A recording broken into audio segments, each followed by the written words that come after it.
सुप्रभातम। मैं आप सभी बच्चों का इस चैनल में फिर से स्वागत करता हूं। हम लोग क्लास 10th और 9th के संस्कृत विषय में खंड खा व्याकरण वाद रचना पर हम लोग बात कर रहे हैं।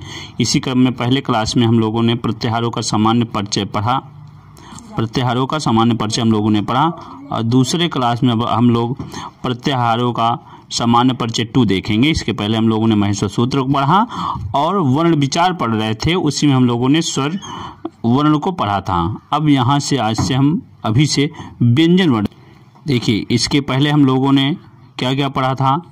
इसके पहले हम लोगों ने ये पढ़ा था कि व्याकरण प्रत्याहार के सामान्य परिचय में कि व्याकरण क्या है और महेश्वर सूत्रों को पढ़ा है। उसके बाद वर्ण विचार पढ़ रहे थे। वर्ण विचार में हम लोगों ने स्वर वर्णों को पढ़ा था। जो स्वर हम लोगों ने देखा था कि स्वर 3 प्रकार के होते हैं, हर्ष स्वर, दीर्घ स्वर और प्लुत स्वर। यहाँ से हम लोग व्यंजन पर बात करेंगे। व्यंजन वर्ण और प्रत्याहार को देखेंगे। व्यंजन वर्ण देखें। व्यंजन वर्ण या हल संधि, व्यंजन वर्ण या हल संधि। जिन वर्णों के उच्चारण में स्वर की सहायता लेनी पड़े उसे व्यंजन कहते हैं। जिन वर्णों के उच्चारण में स्वर की सहायता लेनी पड़े उसे व्यंजन वर्ण कहते हैं और जिनमें किसी अक्षर की सहायता न लेनी पड़े वो स्वर हैं। ये हम लोगों ने पढ़ा था। स्वरों की संख्या 9 है तो और व्यंजन की संख्या 33 है। तो ये कह रहे हैं व्यंजन जिन वर्णों के उच्चारण में स्वर की सहायता लेनी पड़े उसे व्यंजन कहते हैं। व्यंजन 4 प्रकार के होते हैं। कितने प्रकार के? 4 प्रकार के। पहला है स्पर्श व्यंजन, दूसरा ऊष्म व्यंजन और तीसरा अंतस्थ और चौथा संयुक्त व्यंजन। व्यंजन को इन्होंने 4 भागों में डिवाइड किया। पहला स्पर्श व्यंजन, दूसरा ऊष्म व्यंजन, तीसरा अंतस्थ व्यंजन और संयुक्त व्यंजन। तो स्पर्श व्यंजन देखें। व्यंजन के पहले प्रकार का स्पर्श व्यंजन। स्पर्श व्यंजन वे हैं जिन वर्णों के उच्चारण में मुख के विभिन्न भागों का स्पर्श होता है। इसकी संख्या 25 है। देखिए, स्पर्श नाम से ही पता लग रहा है कि स्पर्श जिन वर्णों के उच्चारण में मुख के विभिन्न भागों को स्पर्श करना पड़ता है उन्हें स्पर्श व्यंजन कहते हैं, जिनकी संख्या क्या है? 25 है। जिनकी संख्या क्या है? 25 है। तो स्पर्श व्यंजन की संख्या 25। आपसे पूछेगा कि स्पर्श व्यंजन की संख्या कितनी है तो आप 25 बताएंगे। ये इस प्रकार हैं। 5 देख ली। इनके लिए 5 वर्ग हैं। का वर्ग, चा वर्ग, टा वर्ग, ता वर्ग और पा वर्ग। अब प्रत्येक वर्ग में 5 अक्षर हैं।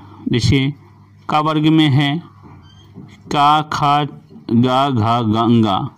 चा वर्ग में चा, छा, जा, जाइया। टा वर्ग में टा, ठा, डा, डा, आना। ता वर्ग में ता, था, दा, था, ना। और पा वर्ग में पा, फा, बा, भा, मा।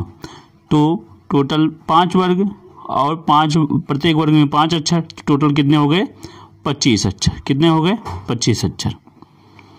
अब आगे देखिए, दूसरा व्यंजन का प्रकार है ऊष्म व्यंजन। क्या है? ऊष्म व्यंजन। ऊष्म मतलब कि ऊष्म मतलब गर्मी, ऊष्मा। जिन व्यंजन के उच्चारण में ऊष्मा अधिक निकालनी पड़े उन्हें ऊष्म व्यंजन कहते हैं। यदि किताब की भाषा में देखें तो ऊष्म व्यंजन वे हैं जिन वर्णों के उच्चारण में वायु की रगड़ से ऊष्मा उत्पन्न होती है।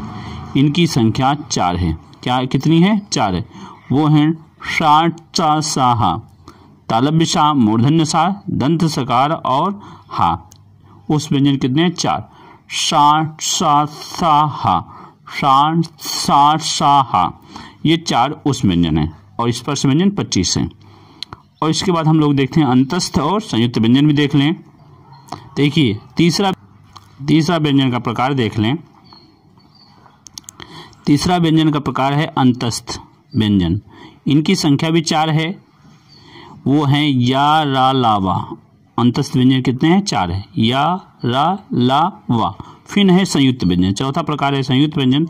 संयुक्त मतलब अर्थात 2 व्यंजनों के योग से जो व्यंजन बने उसे संयुक्त व्यंजन कहते हैं। 2 व्यंजन के योग से बनने वाले वर्ण संयुक्त व्यंजन कहलाते हैं। ये 3 प्रकार के हैं। ये 3 हैं। एक का और मूर्धन्य सकार को मिलकर छा बनता है और ता और रा को मिलकर त्रा बनता है और जा और इया को मिलकर ज्ञा बनता है। उसके बाद तो इस तरह हम लोगों ने पढ़ा। एक पहला पढ़ा स्पर्श व्यंजन, जिनकी संख्या 25 है, का वर्ग, चा वर्ग, टा वर्ग, ता वर्ग, पा वर्ग। उसके बाद पढ़ा उस व्यंजन जिनकी संख्या 4 है, सा सा सा हा। फिर संयुक्त व्यंजन पढ़ा जिनकी संख्या कितनी है, 3 है। एक छा है जो का और मूर्धन्य सा से मिलता है, फिर त्रा है ता और रा से मिलता है, फिर क्या है, फिर ज्ञा है जा और इया से मिलता बनता है। कुछ महत्वपूर्ण और देख लें। एक अनुस्वार आप देखते होंगे, अर्थात ऊपर जो बिंदी दिखाई देगी आपको वो अनुस्वार है। ये अनुस्वार वर्ण के ऊपर लगे बिंदु को अनुस्वार कहते हैं, अर्थात वर्ग के या वर्ण के ऊपर लगे बिंदु को अनुस्वार कहते हैं। जैसे कंग, नन, संग आदि वर्ण के ऊपर लगे बिंदु को अनुस्वार कहा जाता है। कंग, नन, संग आदि। अब विसर्ग देख लें। दूसरा नंबर विसर्ग किसे कहते हैं? तो विसर्ग का चिन्ह ये है, वर्णों की अंतिम ध्वनि हा को प्रकट करने के लिए विसर्ग का प्रयोग होता है, अर्थात अक्षरों के लास्ट में जो दो बिंदी साथ साथ दिखता है उसे ही विसर्ग कहते हैं। अनुनासिक भी देख लें आप। अनुनासिक देखिए, अनुनासिक व्यंजन देखिए। अनुनासिक, ये चंद्रबिंदी की आकृति को अनुनासिक कहते हैं। क्या कहते हैं? अनुनासिक। चंद्रबिंदी की जो आकृति अनुनासिक होता है। अनुनासिक का वर्ग से पा वर्ग तक सभी वर्गों का अंतिम वर्ण को अनुनासिक कहते हैं, क्योंकि इनका उच्चारण करने के लिए श्वास को अंशतः नासिका से बाहर निकालना पड़ता है। ये वर्ण 5 हैं, अंगा, इया, रा, नामा। अंगा, इया, रा, नामा। तो इस तरह आपने अनुसार पढ़ा। वर्ण के ऊपर लगे बिंदु को अनुस्वार कहते हैं, और वर्ण की अंतिम में जो 2 बिंदु दिखाई देती है उसे ही विसर्ग कहते हैं, जिसका उच्चारण हा की तरह होता है। फिर अनुनासिक व्यंजन चंद्रबिंदी को अनुनासिक कहते हैं। प्रत्येक वर्ग का 5वां अक्षर अनुनासिक वर्ण होता है, जैसे अंगा, इया, रा, नामा। इस तरह हम लोगों ने पढ़ा स्वर और व्यंजन। अब यहीं से हम लोग पढ़ेंगे पहले नंबर पे प्रत्याहार। क्या पढ़ेंगे? प्रत्याहार। उसके बाद वर्णों का उच्चारण स्थान में हम लोग देखेंगे। तो प्रत्याहार समझ लें। प्रत्याहार देखें तो प्रत्याहार क्या है इसको समझ लें आप लोग। पहले प्रत्याहार क्या है इसको समझें। ये है प्रत्याहार। प्रत्याहार आपको सामने स्लाइड में दिख रहा होगा, मतलब वर्णों का संक्षेपीकरण ही प्रत्याहार है, ऐसे शब्दों में आप कह सकते हैं। प्रत्याहार, प्रति आहार प्रत्याहार, जिसकी सहायता से कम शब्दों में अधिकतम बात कही जा सके उन्हें प्रत्याहार कहते हैं। महेश्वर सूत्रों में से किसी भी बिना हलंत वाले वर्ण का पहला अक्षर ले लें और किसी हलंत वर्ण का दूसरा अक्षर ले लें। इन दोनों वर्णों के नाम के प्रत्याहार के बीच वाले सभी वर्ण का जो हलंत न हो बोध होता है, जैसे आयोण, रिलेख। अब देखिए इसमें इतना समझें, प्रत्याहार क्या समझें पहले। जिनकी सहायता से कम शब्दों में अधिक से अधिक बात कही जाए उन्हें प्रत्याहार कहते हैं। कम से कम शब्दों में अधिक से अधिक बात कही जाए उसे ही प्रत्याहार कहते। देखिए प्रत्याहार फिर से समझ लें एक बार, कि जिनकी सहायता से कम शब्दों में अधिक से अधिक बात कही जाए उन्हें प्रत्याहार कहते हैं। इतना समझें कि प्रत्याहार महेश्वर सूत्र से बनाए जाते हैं। यदि हम महेश्वर सूत्र के 2-3 सूत्र देख लें, ये देखिए आ, ई, ऊण, लिक, एवं, ऐ, औच। अब देखिए यही हम लिख के समझाते हैं। यदि हमको ये अक प्रत्याहार है, क्या है ये देखिए, ये अक प्रत्याहार है, एक प्रत्याहार है। इसको बनाना है तो 2 सूत्र लेंगे। पहला वाला आ, ई, उ, ड़ और री, ली और का। इसमें आप देखें तो अक का ये लिया, आयुण का अक में आ लिया और रिलिक में का लिया, ये 2 लिया है। अब अक यही आ गया अक प्रत्याहार। अब इसमें कौन कौन से वर्ण गिने जाएंगे? जो हलंत नहीं होंगे उनको छोड़कर बाकी सारे वर्ण गिने जाएंगे। तो आ देखिए, आ ले लिया, ये आ हो गया। देखिए आ ले लिया, ये आ हो गया।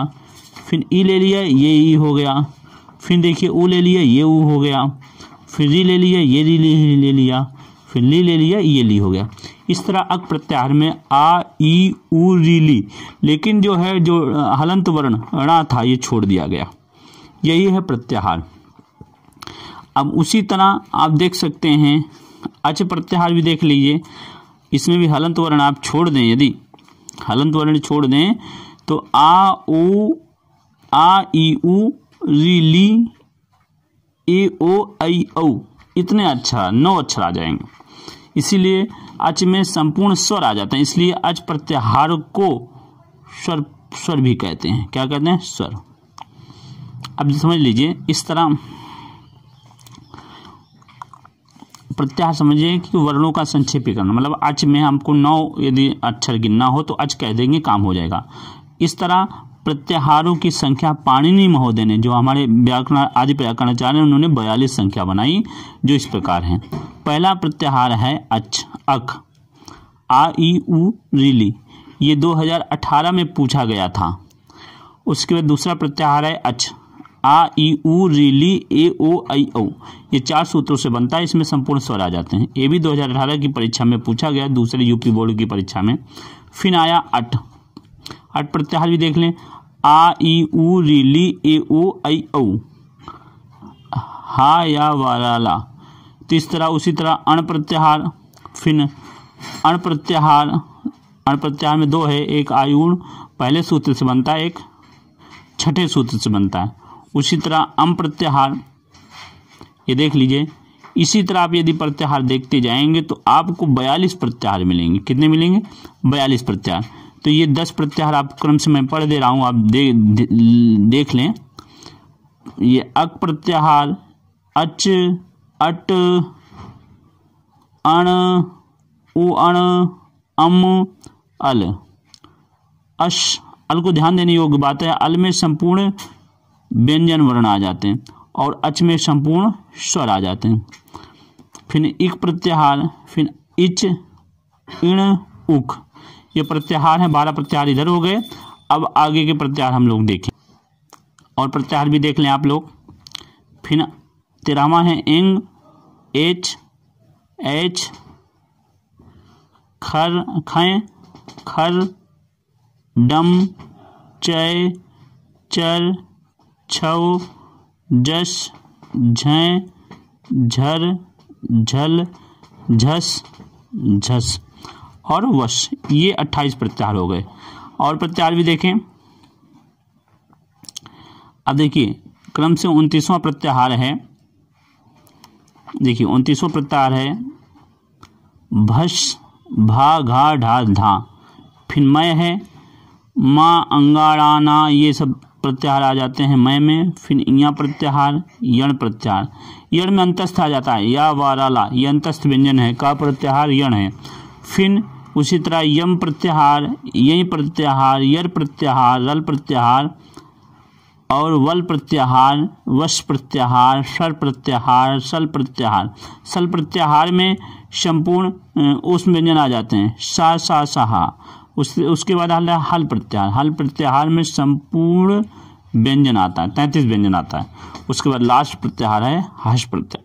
इस तरह हम लोगों ने 42 प्रत्याहार पढ़ा है। संक्षेप में समझ ले फिर से। वर्णों का संक्षेपीकरण ही प्रत्याहार है। प्रत्याहार का यदि शाब्दिक अर्थ देखें तो जिसमें कम से कम शब्दों में अधिक से अधिक बात कही जाए उसे ही प्रत्याहार कहते हैं। तो नेक्स्ट वीडियो में हम लोग वर्णों का उच्चारण स्थान पढ़ेंगे। इस वीडियो में इतना ही। शीघ्र नए विषय के साथ मिलते हैं, तब तक के लिए महादेवाय नमः।